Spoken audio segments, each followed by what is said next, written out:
El doctor en Ciencias de la Tierra e ingeniero geólogo Patricio Valderrama, que además es asesor y representante del Ministerio de Agricultura ante el Consejo Directivo del CENAMI. Y estábamos comentando sobre la necesidad de hacer evaluaciones para generar no solo alertas, sino también para mejorar el desempeño de las actividades económicas y en general de la vida de las personas. Te decíamos, Patricio, que hemos recibido múltiples personas muy capacitadas que hacen su evaluación desde distintos campos, porque cada uno tiene su especialidad, pero que nos da la impresión que toda esta data que se genera desde el Estado no tiene una clara receptividad, es decir, no recae sobre entes capaces de tomarla para tomar decisiones. Pero primero cuéntanos qué tipo de data tienen ustedes, por ejemplo, generan ustedes. A ver, desde enero de este año y por iniciativa del ministro Jorge Montenegro se ha creado el Centro de Monitoreo de Riesgos Agroclimáticos, que es no solamente un ente físico, sino también una plataforma digital sobre la cual se monitorean todos los fenómenos, tanto geológicos como meteorológicos, potencialmente peligrosos que puedan interrumpir la actividad normal agrícola y agropecuaria en el Perú. ¿Qué quiere decir? Se monitorea lluvias, se monitorea incremento de los caudales de los ríos, se monitorea actividad volcánica, sismos, con el único fin de justamente tocar el tema que tú lo has mencionado. Articular esfuerzos, articular acciones para el beneficio de los pobladores que generalmente son los afectados. Hay desastres naturales o fenómenos naturales que afectan a la población y hay otros que solo afectan a la agricultura, por ejemplo, ¿no? Las heladas, el aumento de los caudales de los ríos. O las sequías, por ejemplo, ¿no? Las sequías, sobre todo. ¿Y qué pasa con la información que ustedes generan? ¿Qué hace un campesino, digamos, con esa información que ustedes ya la tienen clara? La información que nosotros apenas la recibimos y la procesamos, inclusive, tenemos todo un sistema de comunicación el cual se basa en el amplio rubro de profesionales que tiene el Ministerio de Agricultura.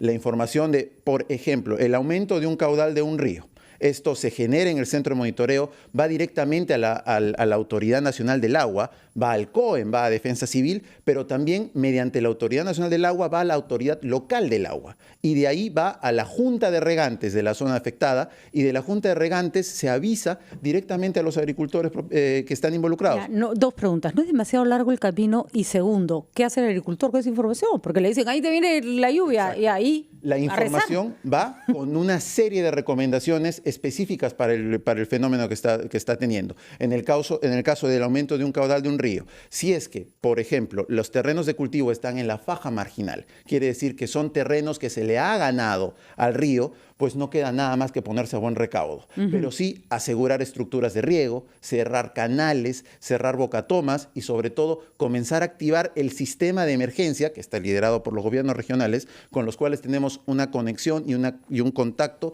directo básicamente las 24 horas del día. Pero mientras tenemos ese trabajo destacable, por supuesto, tenemos otra situación que es realmente alucinante. Que imaginamos que países solamente como Perú o de pronto, no sé, Bolivia o Haití podría ocurrir. Ahora recibíamos la noticia de que en Trujillo, en una quebrada por donde el año pasado pasó un huaico, las mafias de traficantes de terreno operan tranquilamente y están lotizando ese terreno y la gente va a instalarse en ese lugar. Y ya sabemos lo que ocurre. Luego viene el alcalde y ante la presión de unos ciudadanos que luego van a participar en elecciones y van a decidir si lo reeligen o no, aunque ahora no se pueden reelegir, le va a terminar dando títulos de propiedad, le van a poner luego veredas, pistas, agua y electricidad. Y el huaico va a venir luego. Exactamente. Eso es, por ejemplo, la historia de cómo el Perú ha crecido en los últimos 30 años. Sí. ¿No? Si nosotros vemos una fotografía aérea de los años 60, la zona de Chosica, era básicamente terrenos de cultivo y unas cuantas chacras. Ahora es una gran ciudad en sí misma. No tenemos que permitir que la gente viva en zonas de riesgo. ¿Cómo determinamos las zonas de riesgo? Ya las conocemos. Una zona donde haya ocurrido un huaico en el pasado, necesariamente va a ocurrir en el futuro. La quebrada del Diablo en Tacna, por donde vino el huaico, le habían advertido a la ciudad, al alcalde 3 años antes. 3 años antes. Por ahí no, porque por ahí viene un huaico. Estaba el estudio de Ingemet, estaba el estudio de riesgo de Cenepred, pero ¿qué pasó? ¿Dónde está la responsabilidad? Luego las siglas. ¿no? Ahí me empiezo a poner nerviosa, Patricia. ¿Dónde está la autoridad, el liderazgo? Porque yo creo que ya Ricardo lo explicó bien. El alcalde no lo va a hacer. Ya tenemos tanta evidencia de que las autoridades locales no lo van a hacer. A veces porque la información que les llega es demasiado compleja para las atribuciones y presupuestos que tienen. Y otras veces porque choca con su interés político. Recordemos que son autoridades políticas los alcaldes. No, y te lo pregunto porque sé que tienes experiencia suficiente en el asunto, ¿no es hora de mirar nuestro Plan Nacional de Emergencias y ver si ese diseño, que se hizo con muy buena intención, está funcionando? Por ejemplo, es difícil encontrar una autoridad o un liderazgo claro para los casos de emergencia. En otros países es clarísimo. Hay una persona que se encarga, que manda y sobre la cual a veces ni el presidente de la República puede cuestionar sus decisiones, sí. ¿No? Chile, por ejemplo, ¿no? La ONEMI dice alerta tsunami y aunque el señor Piñera quiera pasearse en la playa, tiene que acatar. Acá no pasa, acá cada uno hace lo que le da básicamente la gana, ¿no? Acá pasa no solamente pasar por una reestructuración, sino por una formalización del sistema de gestión de desastre.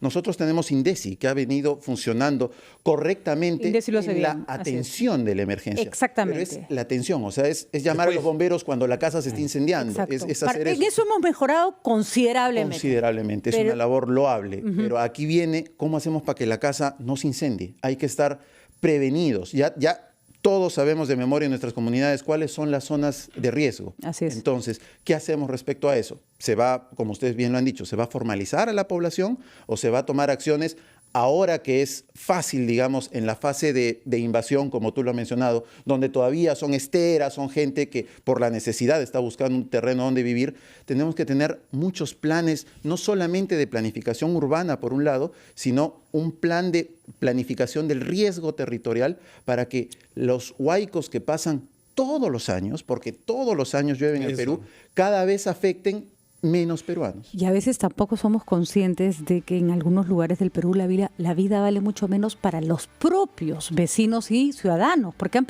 mucha gente muy pobre ha pasado por cosas tan terribles que si le dices te va a pasar un hueco por encima, dice bueno, ya pues, ¿no?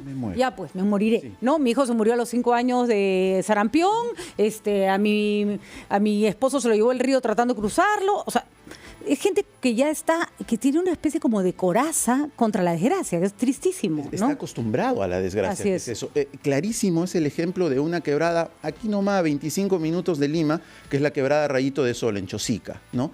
El 2016, el Ministerio de Agricultura puso esas mallas, que son las geomembranas que atrapan los huaicos, ¿no? Esas mallas atraparon más o menos 30 toneladas durante el Niño Costero de Rocas. Si no hubieran habido esas mallas, estaríamos hablando de un nuevo Yungay. Pero necesitan mantenimiento y además que no se los roben. Vigilancia, porque se están robando los ganchos de metal. ¿Y quiénes se roban los ganchos? Los mismos pobladores que están siendo defendidos o protegidos por ese locura. Ingeniero Valderrama, usted nos ha hablado sobre prevención y puesto que usted representa al Minagri ante el Senami, quisiéramos saber qué datos tienen sobre las lluvias en las semanas que vienen. Se nos dijo que hasta principios de esta semana la situación era sumamente difícil.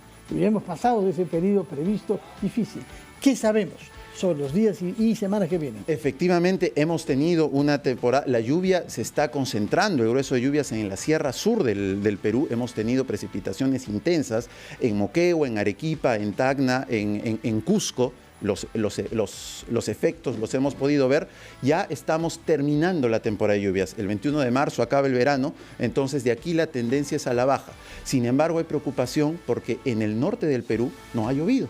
Y no tenemos, por ejemplo, las represas que almacenan el agua para la agricultura. No hemos cosechado agua. Todo el año no estamos cosechando agua. ¿Pero puede agua. llover todavía o es ya difícil en esta época? Se espera un refortalecimiento de las lluvias, pero quizás no sea suficiente. Entonces, para eso, el Minagri ya está activando un plan de estrés hídrico y de sequías para garantizar y por lo menos mantener la línea de tranquilidad de los agricultores y de las personas que se dedican a eso como medio de vida. Muy bien, por lo menos estamos logrando anticiparnos algunas cosas, pero qué terrible país somos a veces, ¿no? O nos ahogamos en agua o nos morimos de sed, ¿no? Pero bueno, esperemos que las autoridades puedan afrontar el hecho. Muchísimas gracias, Patricio. Muchas gracias. Gracias, Patricio. Qué bueno que estás en este tema desde el Estado. Son las 9:47, volvemos.